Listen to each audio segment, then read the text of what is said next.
This is the Insider Circle Audio Network with John Melly, a compelling interview program featuring today's innovative business leaders. Join us as we explore the creative solutions and unique products and services being developed for today's consumers and how businesses are thriving in today's complex marketplace. Now here's your host, John Melly. Hello, everyone, and welcome to the program. We have a fun interview today.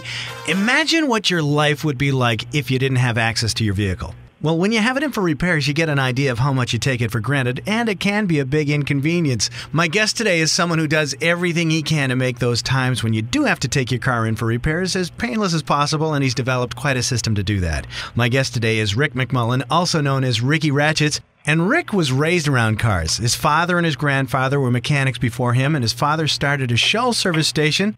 And Rick was initially involved in grounds maintenance and shop cleanup. And as he grew older, his interest in fixing vehicles for customers and for himself grew.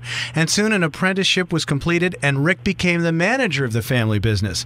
Now, as an experienced manager and Class A mechanic and interprovincial seal holder, Rick decided to spread his wings and leave his father's company to start his own business and create his own space in the world of automotive repair and sales.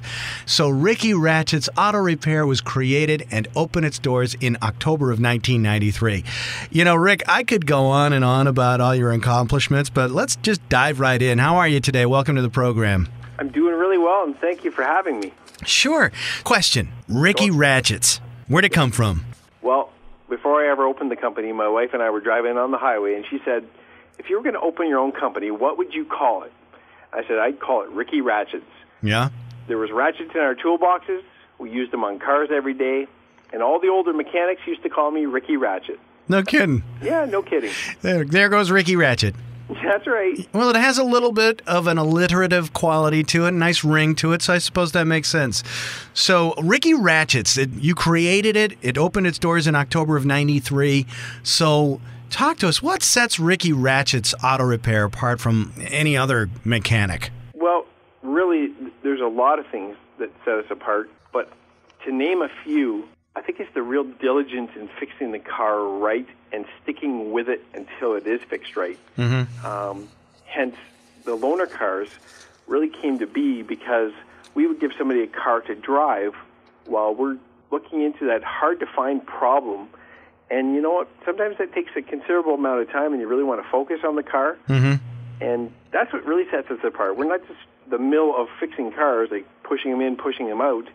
We actually take the time to look at them and really inspect them and give them a good, solid look over and find the real problem. What do you think is the biggest problem or the most common problem that folks come to you with? You know, the check engine light is a big problem. The check engine light appears on their dash. They've got no idea what to do about it. There's an electrical issue. We get assigned that a lot and asked to figure out what that is and how to keep that off. What's typically behind it? Well, a lot of times what's happening is the computer in the car has picked up on a sensor, a wire, or some kind of running condition, mm-hmm. and the computer tells the driver by illuminating that light, and then that prompts the customer to come in and get us to have a look at that. We plug in our computer, analyze, and we can report back to what is actually wrong with that. Is there something that shows up more often than not? Yes. A lot of times we see evaporative emissions codes, and that is raw fuel vapor going into the atmosphere, which actually is an emissions problem or an environmental problem. Mm-hmm. So yes, we fix a lot of that. So it's gas vapor that's really not being combusted within the engine? The modern-day car is designed to capture that vapor and control it and burn it in the engine. And what the manufacturer designed it to do was to keep that vapor and not let it into the atmosphere. Okay. And so when there's an excess of that vapor, then you get the little warning light, right? That's right. Okay. It's a big problem. You know what? I'm looking at the clock. My producer's waving madly at me. We need to take a quick break, but when we come back, I want to ask you, what's the one thing that car owners can do to keep their cars running well, okay? Okay. All right, we'll be right back after this. You're listening to the Insider Circle Audio Network with John Melly. Welcome back. My guest today is Rick McMullen, also known as Ricky Ratchets. And Rick, just before the break, you were talking about some of the more common problems that you're seeing with cars. The question that I asked you just before the break was, if there's one thing that a person can do to extend the life of their vehicle, what would that be? I really would say that over the years, the one thing I've seen that a person can do is to oil guard their car. And I, as a mechanic, I have to work on the underbody. I have to work on all the bolts and things that have to turn freely and are supposed to turn freely on the underside of the car. Yeah. Well, a car that's been oil guarded regularly, like once a year, is a car that we can work on and put a wrench on bolts so we can turn them, and we can maintain that car much more easily. And also, the customer comes in and he's got a 10-year-old car and it's still worth repairing.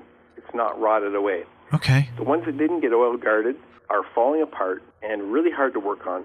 And it really comes down to, is it really worth for the client to keep fixing that car? So my opinion, get your car oil guarded. It's good for your body, and it's good for your mechanic because he can actually maintain that car well and easy for you.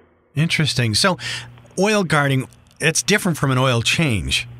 Well, yeah, and that's something else I was going to mention as well. An engine that gets a regular oil change, and I'm talking every 5,000 kilometers, that car is going to have so much life in it because of that clean oil. We take apart engines that have had lackadaisical oil changes, and they're all full of sludge and carbon and gunk. Those people have shortened their engine lives considerably, and the engine could have lived so much longer. Yeah, I was going to ask you that. Like, how much more could you get out of a car if you're pretty diligent about that 5,000 kilometer thing? You know, there are people out there that have 999,000 kilometers on their car, and they were just really good at maintenance. Wow. How many cars did they save? You know, they didn't have to buy a new car because they spent, how much does it cost for an oil change? You know, $24.95, and the oil spray, and we do the oil spraying for our good clients. We'll actually just go across the road and get an oil spray for them. We don't do it on site. Yeah. But we promote those two things for car longevity. Yeah. And the oil spray is around $100. So there's two things to do to your car that are going to make your car last a long time.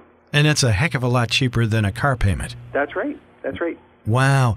So for the folks that might not be that diligent about taking care of their cars, you know, when you have to put it in the shop for whatever the repair, let's say new brakes or a new muffler or whatever, it can be kind of a pain in the, you know what, to leave your car off somewhere, and then you got to find a ride and see if somebody will take you back to go pick up the car. I mean, I'm speaking from experience. Everybody's got to get their car fixed every once in a while. You have a pretty interesting program to take care of that, don't you? Yeah, we really did set the standard for auto repair with our fleet of loaner cars. People that get their cars in for repair really feel completely stranded without a loaner car. Right. So we put the people behind the wheel of a car. We tell them, go anywhere you have to go. Run your life as per normal. Go to the hockey game. Go to the football game. Go to the soccer field. Do whatever you do in life, and we will get your car fixed, and then we will meet you. We have a portable debit credit card machine. We will meet you at the arena. We will meet you at work. We'll meet you at the soccer field. We want to make it so that you don't have to take a step out of your life. Wow. Life as per normal when your car's in for auto repair. The old way of doing things, my competitor's way of doing things, puts a real dent in people's lives. They're stuck at home, they're stuck at work, they're begging for a ride, they're calling to see if the car is ready yet. Right. I think those shops make mistakes because the car is pressured to get out the door. We can take our time and do a bit better job. Oh, I see what you're saying. So because the person's able to go about their daily activities by having a loaner car, you're not feeling the pressure on the other end to get it out the door, so you're not rushing the job.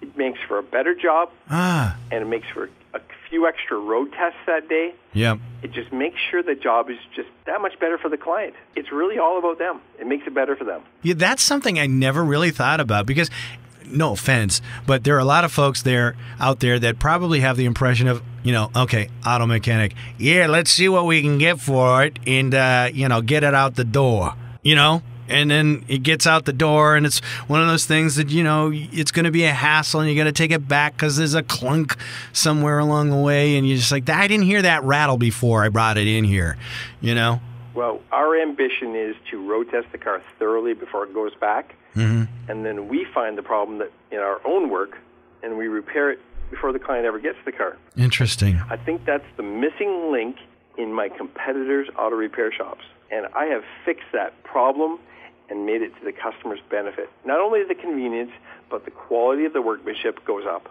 That just makes sense to me. I just wanted to go back to something you said a little bit earlier. So you can go around, do your errands and all that kind of stuff, and if you happen to be at the hockey game that night, their car's finished, you'll bring it to the hockey game? We go there. We might even watch part of the game. And if you don't want a loaner car, we'll just shuttle you. We have 3 shuttle drivers. Oh, wow. So you're taking away all the objections. We're making it easy for you to come to Ricky Ratchet. And you can take their payment information right then and there. They don't have to go to you. That's pretty cool. We're just like the pizza guy. Ah. Portable debit credit. Do you get tips? Yeah. Look both ways before you cross the road. Oh, okay. That's the most common one. Oh, you're giving the tips. You're not getting them. Okay. Don't eat yellow snow. I think that's another one. We have to take another quick break. When we come back, I want to talk to you. You have a pretty compelling guarantee, too. Yes. All right. We'll be right back after this. Okay. This is the Insider Circle Audio Network with John Melly. Welcome back. My guest today is Rick McMullen, also known as Ricky Ratchets and the owner of Ricky Ratchets Auto Repair. And Rick, just before the break, we were talking about how you have this great loaner car program for folks who have to put their car in your shop for repairs. You had sent over some information to my producer prior to the program about some of the other things that you do for your customers. And you have a pretty cool guarantee. It's like 150% of what? Could you explain that for me? Well, here's really what it's all about. We reversed the risk for our clients. For example, they get a wheel bearing installed in their car. 3 months down the road, the wheel bearing fails. They come back to me, and of course, I'm going to repair that. I'm going to fix that wheel bearing. Right. Okay. Now, should this person feel uneasy about getting the repair and getting it under warranty, we have made it so that they know they're going to get it under warranty because we offer to multiply their money by 1.5 times. That's our promise. Multiply by 1.5 times should we not honor the warranty that we said we would. Okay. So no longer are they gambling in auto repair. It's a sure thing. And we wanted to make it so strong that when somebody comes in with a problem with our work and a problem with our warranty, we want to make it so they know we jump to attention and we take care of that. Right. So there's no risk for them. So let's say I get a new alternator and I'm driving along and a year later the alternator goes kaput. What happens? Well, that brings up another topic. We have the largest lineup of lifetime guaranteed products available, such as the alternator. Okay. And if we put that lifetime guaranteed product on 1 year later, that's not a problem. 5 years later, that's not a problem. The alternator itself will be replaced by my supplier, and you will just pay labor. So that the alternator, starter motors, wheel bearings, window motors, multiples of electronic devices, we have shopped for the highest level warranty available in the business. And I believe our shop has the longest list of products available with a lifetime guarantee. So you go out and look for parts that have a lifetime warranty. Exactly. We want our clients to have their invoice in the glove box of all of the components that have ever been replaced here, and we keep them on our computer files as well. Yeah. And should that client have a problem down the road with our lifetime guarantee product, they will not pay again. That part will be covered for life. So if it goes kaput on them, then they don't have to pay for the part. They just pay you for the installation, Yep. the removal and installation. That's right. Wow, that's terrific. That's right. And of course, if it's a really short term and the part failed too early, we don't want the labor money again either. Yeah. We would like to make sure the customer's well looked after. Sure, a couple months and it's goodwill. You just want to put the thing in and say that shouldn't have happened. That's right. Yeah. I mean, certain life expectancy to things, and we know that. That's interesting. Talk to me again about the 150% guarantee, though, because I'm not sure I quite understood that. Well, an auto repair shop needs to have an auto repair guarantee that makes the customer understand that they're at risk if not doing the job correctly. The auto repair shop's at risk. That's right. Okay. The auto repair shop's at risk. Should the job not be done correctly, in my shop, we will pay out 1.5 times back to you what you paid us should the job not have been done correctly. Now, that doesn't mean just come back and get 150% of what you spent if there's a little problem. Yeah. It holds our feet to the fire to stick with it and make sure the job is done correctly.